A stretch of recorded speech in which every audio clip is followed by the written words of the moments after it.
Alors, Bonsoir, monsieur éclaireur. bonsoir, cher père éclaireur, Père Vieux Sage, comment allez-vous?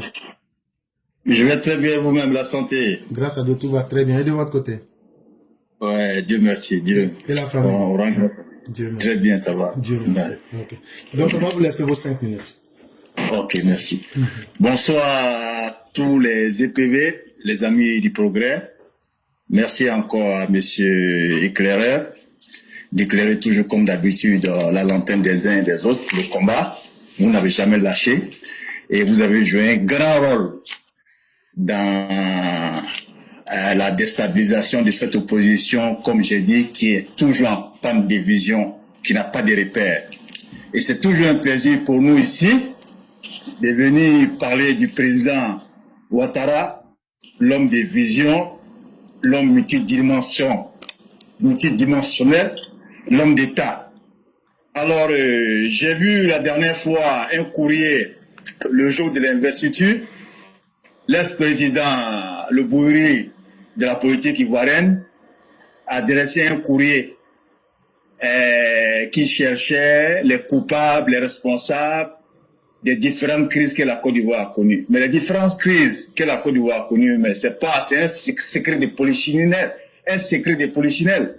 Tout le monde sait qui est à la base depuis 1990 jusqu'en 2000, qui a introduit la violence politique, la violence dans la politique ivoirienne, à travers les jeunes de la FECI, en manipulant les jeunes, en surfant sur le malheur des Ivoiriens, en surfant sur l'histoire du guébier. C'est le Bourri de la politique ivoirienne. C'est lui qui a introduit toutes sortes de violences en manipulant certains Ivoiriens, en commençant d'abord par la FECI. L'histoire a une mémoire. L'histoire comment on appelle, l'histoire restera toujours là. Alors, venez dire qu'il cherche les témoins, les responsables, et venir passer par son porte-parole, dire que Soro n'est pas visé, on sait à quoi il fait allusion. Alors, le Bourri de la politique ivoirienne, aujourd'hui, nous, peuple ivoirien, savons qu'est-ce qu'il a apporté dans la politique ivoirienne. La désolation et la tristesse. Et en arrivant au pouvoir accidentellement, grâce au général Gueye qui a été manipulé, qui avait 3 mois de politique, n'a pas su s'y prendre. Mais aujourd'hui, les Ivoiriens ont choisi la stabilité.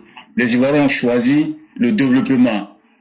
Les Ivoiriens ont choisi la Côte d'Ivoire solidaire. Et la Côte d'Ivoire ne peut pas reculer encore en arrière. La barre est très haute aujourd'hui. Vous avez vu l'investiture. Tous les pays, les États-Unis, la France, les organisations internationales ont dépêché. Mais c'est que ces gens-là même ne veulent pas que la Côte d'Ivoire retourne en arrière. Parce qu'ils savent que si ces gens s'en leur confient le pays, mais c'est pour faire leur gouvernement dans les chiottes. C'est pas moi je le dis, c'est le Bourri de la politique même ivoirienne qui a dit, en passant par Lida Kouassi, qu'il a formé son gouvernement dans les chiottes. Donc, c'est pas de notre faute. La Côte d'Ivoire aujourd'hui aspire au développement et nous sommes sur la voie de l'émergence, comme on le dit, cessera de le dire. Ce quinquennat, c'est un quinquennat pour la jeunesse. Et le président a mis tout en œuvre à travers son jeune ministre qui est au four au moulin, Touré Mamadou, qui va déployer même cette semaine, le 1er janvier de ce mois, tous les stagiaires, qu'ils soient le privé et le public, recevront au moins 75 000 francs CFA, que ce soit le privé et le public. Donc tout ça, c'est salutaire.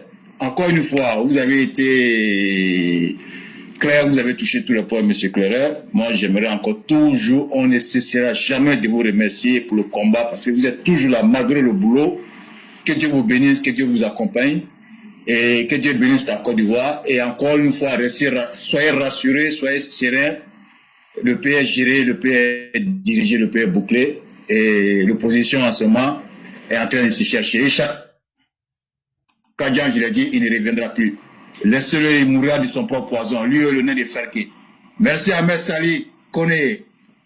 médicament de nain de Ferke. Merci, M. Claire.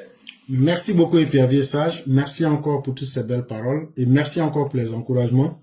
Et moi, je le dis, dans la vie, chacun est redevable vis-à-vis de quelqu'un ou d'une chose. J'aime souvent dire comme ça que nous autres, nous n'avions pas des parents qui étaient nantis. Nous n'avions pas des parents riches. Et moi, personnellement, tout mon cursus, c'est dans les EPP, école primaire publique, université publique. Voilà. À part le fait qu'on est venu en Amérique, c'est la Côte d'Ivoire qui nous a aussi tout donné, qui nous a appris à savoir lire et à écrire. Et donc ça, quand même, dans une certaine mesure, on est obligé d'être quand même reconnaissant au pays, sans peut-être demander plus. Parce que un pays qui vous a sorti de l'ignorance, c'est déjà un grand pas. Je m'imagine, si nous ne savions pas lire et écrire, et que on était manipulés, que serions-nous? Ne serait-ce qu'à se poser cette seule question, vous vous rendrez compte combien de fois l'instruction que la Côte d'Ivoire a pu nous donner aura été quelque chose qui nous est d'utilité aujourd'hui. Et c'est pourquoi nous disons que l'amour du pays, ce n'est pas simplement un amour, mais c'est aussi ce que le pays nous a donné, que nous essayons de rendre d'une certaine façon, et surtout à notre façon. Et nous encourageons ce modèle-là, parce qu'on pense que prôner la stabilité, la paix et le développement, c'est le meilleur moyen qui va permettre à la Côte d'Ivoire et à l'Afrique de pouvoir s'en sortir. Et vraiment, merci à vous-même aussi. Merci pour tout le combat qui a été fait. Merci pour votre engagement sans faille. Et restons déterminés pour cette cause et que la grâce de Dieu demeure en nous.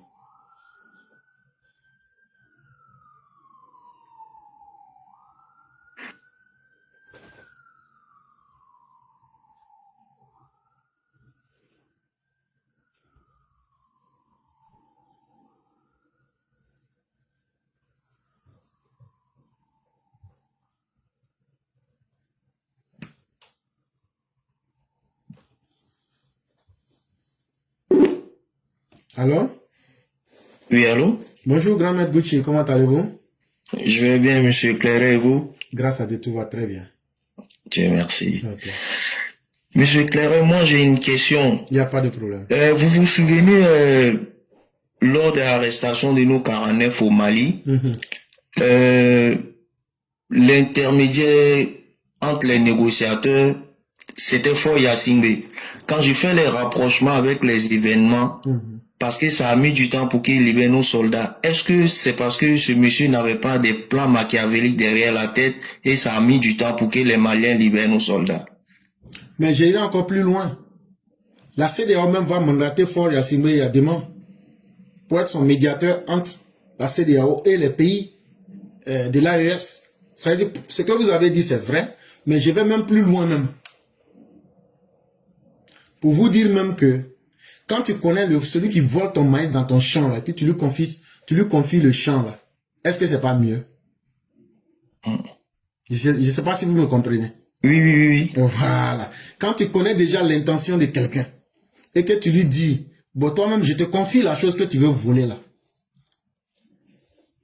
Ça veut déjà dire que tu mets la personne en situation où soit elle va prendre conscience pour arrêter, ou bien elle va se dévoiler elle-même.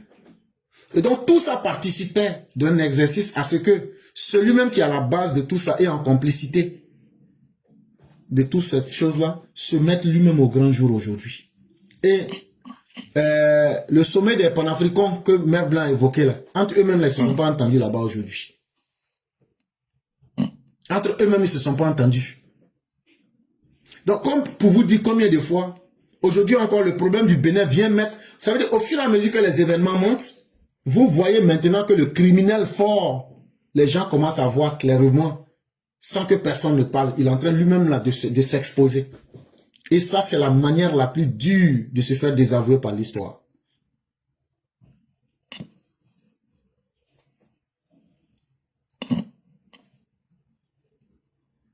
Ok.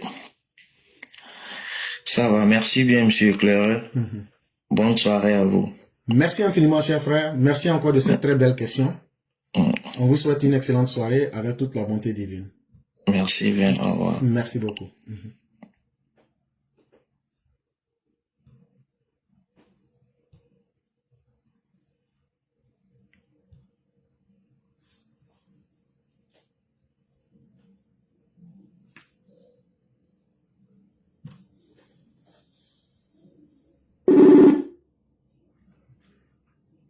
Bonjour à toute la classe. Good morning, Et- good morning, my queen. How are you? I'm very good, thank you. How are you? I'm doing great as well. Thank you so much. Thank God, thank God. J'espère que la famille aussi va bien. Everybody is okay on your side. Everybody's doing fine. Lovely, Thank lovely. you. Thank you so Thank much. you again for today. Éclaireur, permettez que je dise mes condoléances à la maman Marion Sissavané. Et voilà, on est avec elle et que maman repose en paix désormais.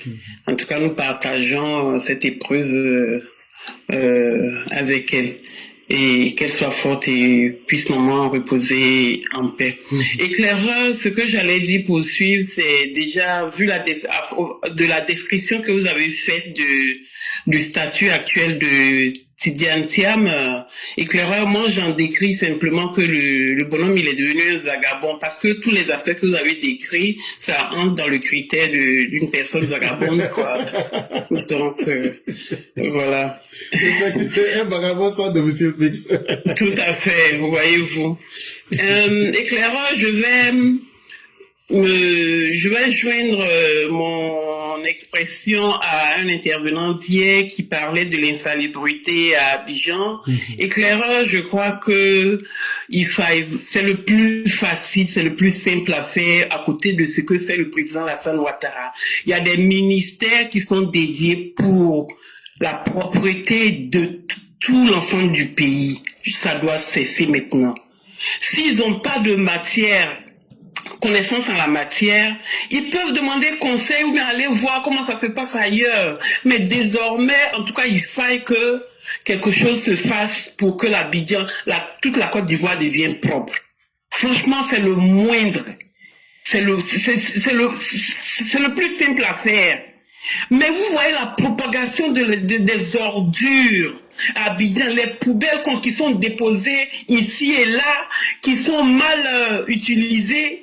Il faut trouver un autre moyen, même ces poubelles qui nous déposent dans les coins des rues pour accueillir ce qui vient de partout. Éclaireur, ça devrait pas être là. On ne devrait plus voir cette façon de procéder là. C'est pas possible. Abidjan, la Côte d'Ivoire à un niveau où ce n'est pas comme ça, ce n'est plus pas comme ça qu'on doit continuer de procéder. Il faut vraiment qu'on nous donne un bon système de propreté sur tout l'ensemble du territoire et franchement, ça doit commencer maintenant. Et pas plus tard que maintenant, en fait, ça doit commencer. Il y en a plus qu'assez. Quand tu arrives en Côte d'Ivoire, il y a que ça que tu vois un peu partout. C'est moche, c'est pas bien.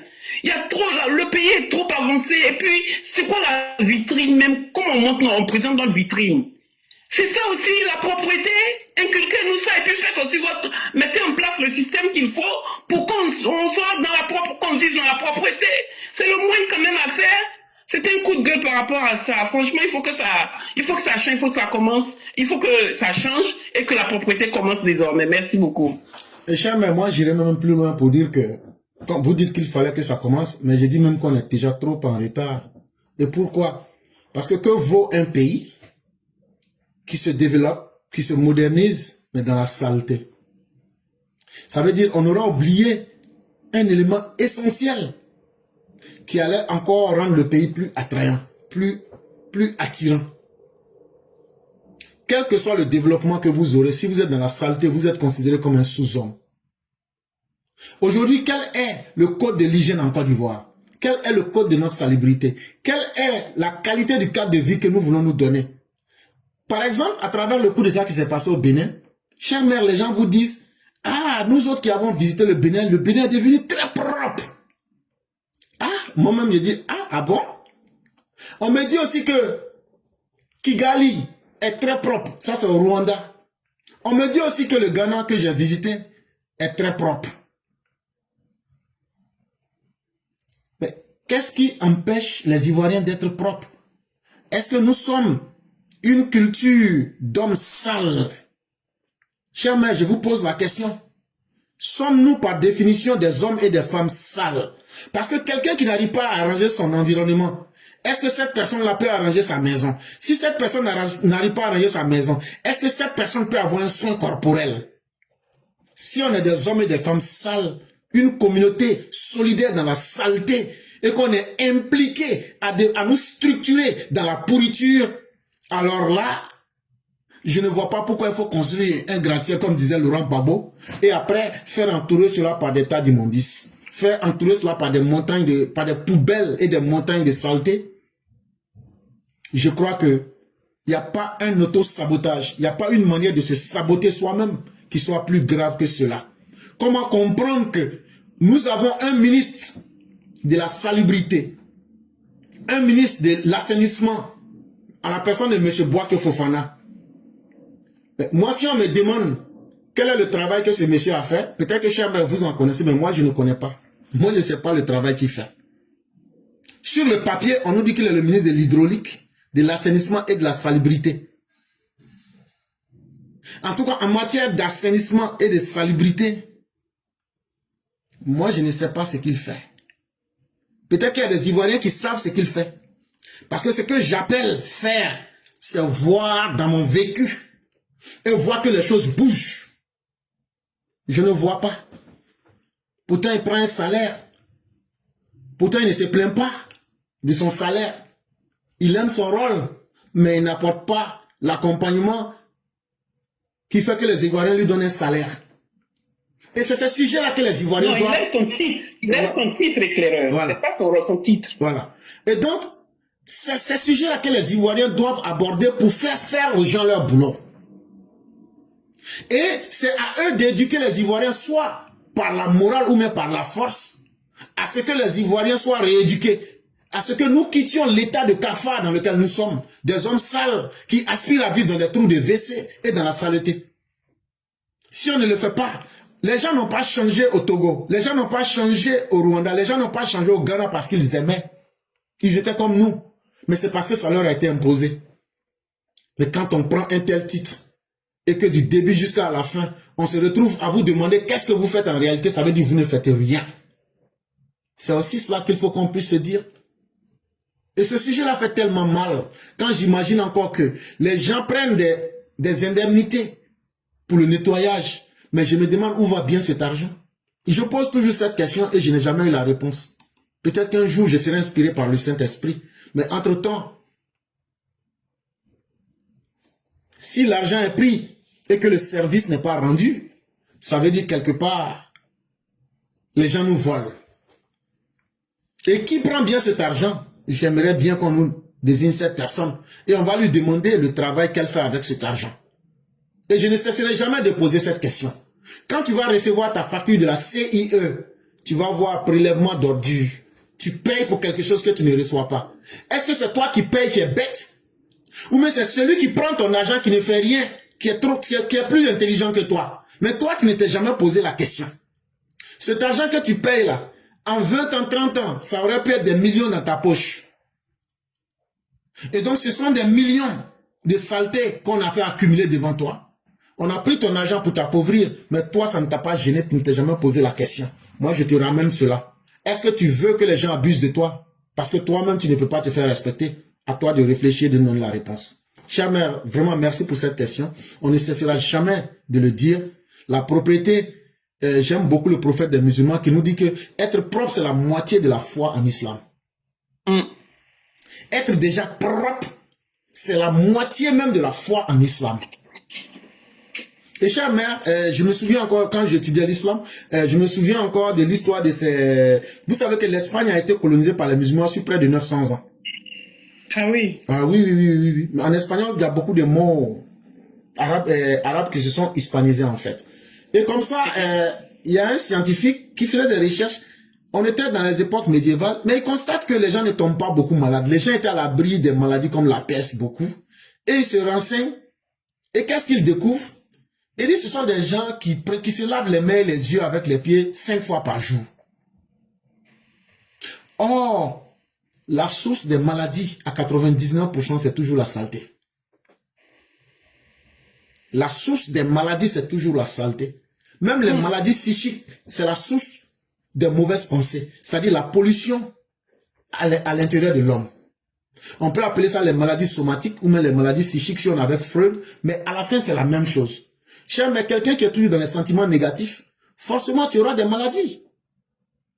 Bon, notre extérieur là, si on entasse les saletés là vont créer des mouches. Les mouches là vont créer, ça va créer un environnement, même l'air que vous respirez là, c'est toxique. Donc ce n'est pas un hasard. Et chers parents, faisons beaucoup attention. Ne pensons pas que nous sommes immunisés. Ça ne fait pas beau et ce n'est pas bon pour nous-mêmes. Quand tu payes pour quelque chose, tu dois être capable de demander à la personne à qui tu as payé l'argent là, pourquoi j'ai payé cet argent et pourquoi je n'ai pas reçu le service. Et donc, chers Ivoiriens, la balle est dans votre camp. Demandez au gouvernement pourquoi il continue de vous prélever des taxes pour collecter les saletés, mais vous ne voyez pas les saletés qui sont enlevées. Si on avait une opposition intelligente là, on aurait pu poser cette question à nos dirigeants. Et ils seraient obligés de nous répondre. Si les Ivoiriens eux-mêmes ne demandent pas le meilleur, c'est pas ceux qui prennent votre argent qui vont vous offrir le meilleur. Merci beaucoup, chère mère. Et que la bonté divine soit en nous. Merci beaucoup, Éclaireur. Éclaireur, il y en a beaucoup à faire. Hein. Il y a du travail à créer, même à partir de là. Il y a les gravats, les débris que les gens ils laissent comme ça en désordre dans les rues parce que, voilà quoi. En tout cas, il y a du travail à faire. Merci beaucoup, Éclaireur. Merci beaucoup, chère mère. Et que la grâce divine demeure en nous. Mesdames et messieurs, nous allons passer à Mère Saleh Koné. C'est avec elle que nous allons terminer. Merci à tous ceux et toutes celles qui nous ont suivis aujourd'hui. Et merci de toujours continuer à nous faire confiance. Et que Dieu soit notre meilleur compagnon. Croyons toujours en nous-mêmes et restons déterminés. C'est la meilleure manière d'exister. Bonjour, chère mère. Allô? Oui, bonjour, chère mère. Comment allez-vous? Bonjour, mon professeur 5 étoiles, je vais bien, vous? Dieu merci, tout va très bien. Et la famille? Ta famille va très bien, et de votre côté? Ça va, on ne se plaint pas. Professeur, il m'a dit, comme bismillah, subhanallah, professeur, on peut faire ça. Et puis, On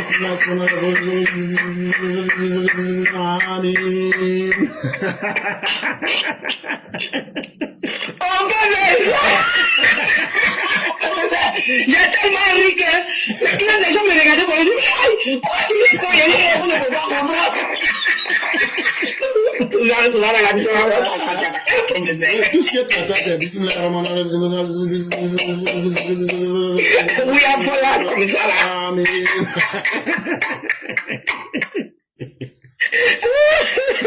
Ah, professeur, merci d'avoir détendu aujourd'hui l'atmosphère et d'avoir tout ri.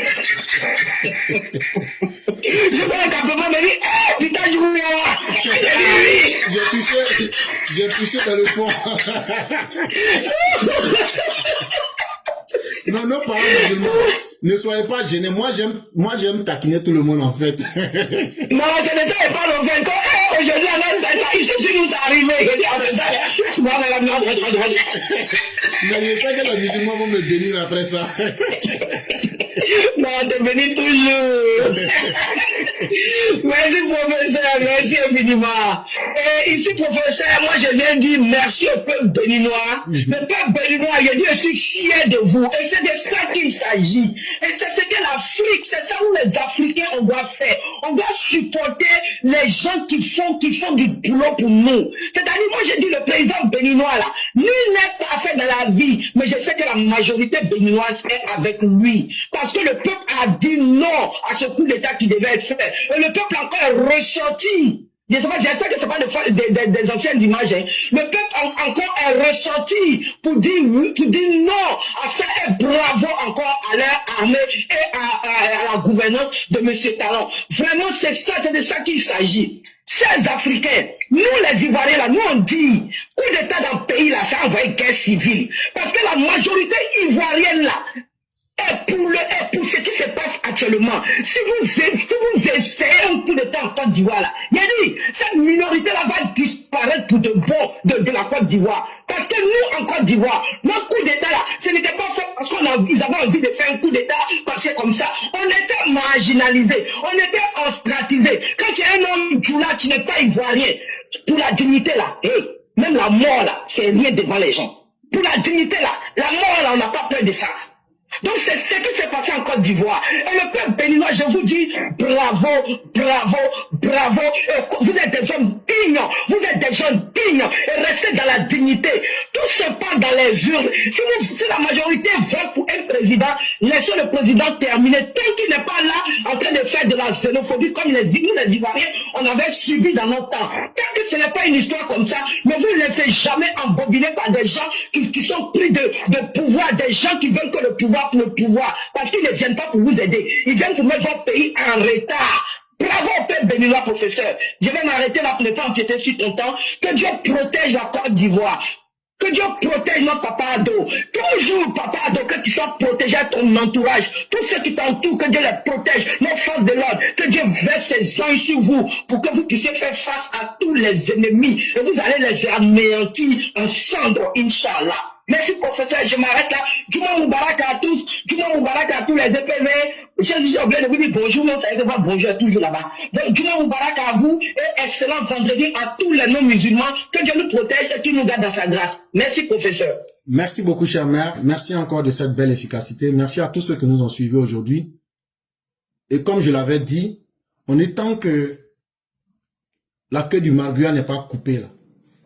Il ne prend pas conscience que lui-même, sa vie, là, vaut quelque chose.